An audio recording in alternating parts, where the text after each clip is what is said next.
had 4 young children.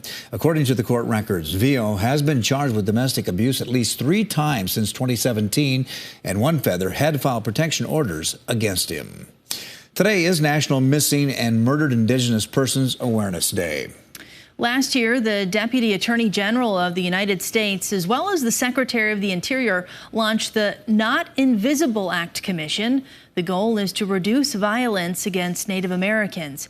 Rapid City Police Chief Don Hedrick is part of the commission.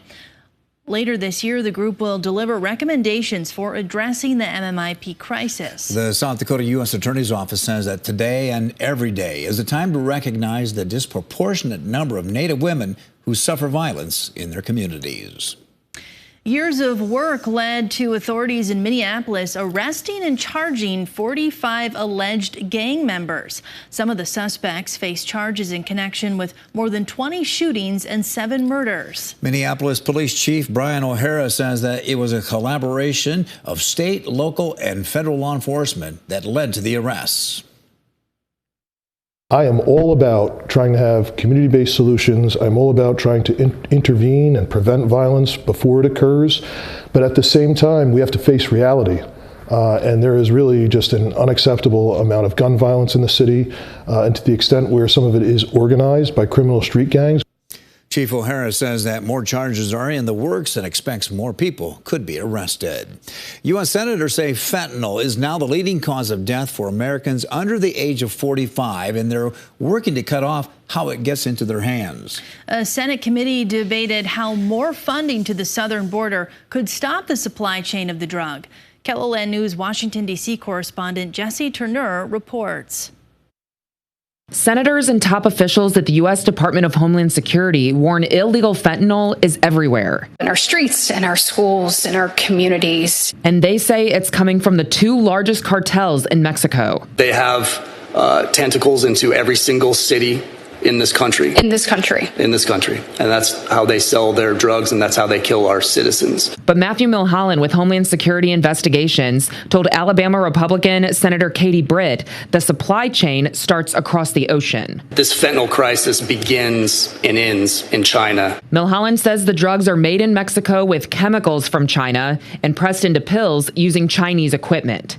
He adds the cartel's profits then get laundered back in China. China knows everything that leaves that country. Connecticut Democrat Senator Chris Murphy says all 3 countries have to work together to combat this issue, but additional funding from Congress is also at play. Senator Britt does not support the Biden administration's proposed 1% budget cut to DHS. Woefully underfunds and insufficiently resources. Murphy says he shares Britt's concerns, but argues House Republicans are proposing an even steeper DHS budget cut, 22%. Which is seemingly catastrophic. Diane Sabatino with U.S. Customs and Border Protection says any funding cuts could lead to closing entry points, firing personnel, and decreasing investigations.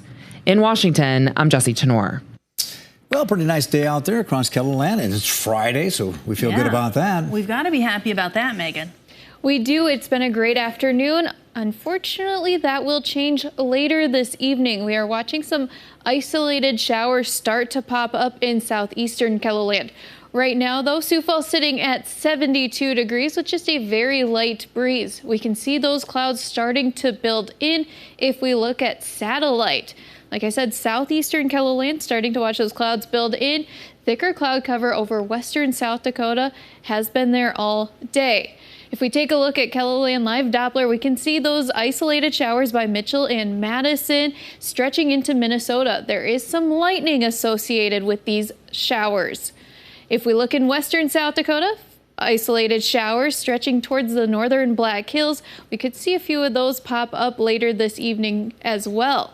Our temperatures this afternoon are slightly above normal in the 70s, 78 right now in Mitchell, 72 in Watertown, 74 in Phillip, and only 61 in Custer. Tonight, those isolated showers this evening will become more widespread in the overnight hours. Lows will fall to the 50s, and for tomorrow, the better chance to see widespread rain and thunderstorms. 73 Sioux Falls, 63 in Aberdeen, 67 in Pierre and Rapid City. Late tomorrow afternoon into the evening hours, eastern KELOLAND could see a few of these thunderstorms start to become severe, producing hail and strong winds. On Sunday, Sioux Falls in another chance to see some rain or thunder showers with a high of 74. Partly cloudy, 66 in Aberdeen, 71 in Pierre. Rapid City also in on the chance to see some rain showers. The 7-day forecast, we do have a chance to see rain and thunder showers every day next week. I'll take a closer look at that in a little bit. Thanks, Megan. KELOLAND News profiled the Tiger Robotics team Cap 10 in April. The Harrisburg students have won over 40 awards in state, national, and global competitions for their robotics creations. Last week, the group competed in Dallas, Texas at the 2023 World Championship by Vex Robotics. Over 800 teams from 40 countries around the world competed. Cap 10 competed against these teams in the division and grand finals. By the end, they returned home as world champions. Captain of the team, Micah Schaefer, says this was the perfect way to close out their season. It felt amazing. I could not wipe the smile off my face for so long. Still smiling right yes, now. Yes, it was so much fun. It was like so rewarding for all of our hundreds of hours of work. KELOLAND's Renee Ortiz caught up with the team about their win. You can catch that full story coming up on KELOLAND News at 6. Well, look forward to it. All right. Well, gardeners have been itching to get outside after this long winter, and maybe you already have. Two of our resident gardeners, meteorologists Brian Karstens and Scott Munt, have started their gardens already. And if you're worried about the weather, both Scott and Brian say you have the green light to go ahead and start planting. But still pay attention to the weather. We can sometimes get a quick hit of some colder air, but right now in that 10 to 14 day outlook, it really doesn't look like it. Usually I wait until, Mother's Day for sure. But as I mentioned before, I was able to get it in earlier. So number one, I would just consider the weather forecast, obviously, as you're planting. Topsoil moisture has been lacking a little bit across parts of the region, so give those plants a little extra water before these showers and thunderstorms come through, maybe in some spots that might not get as much rain.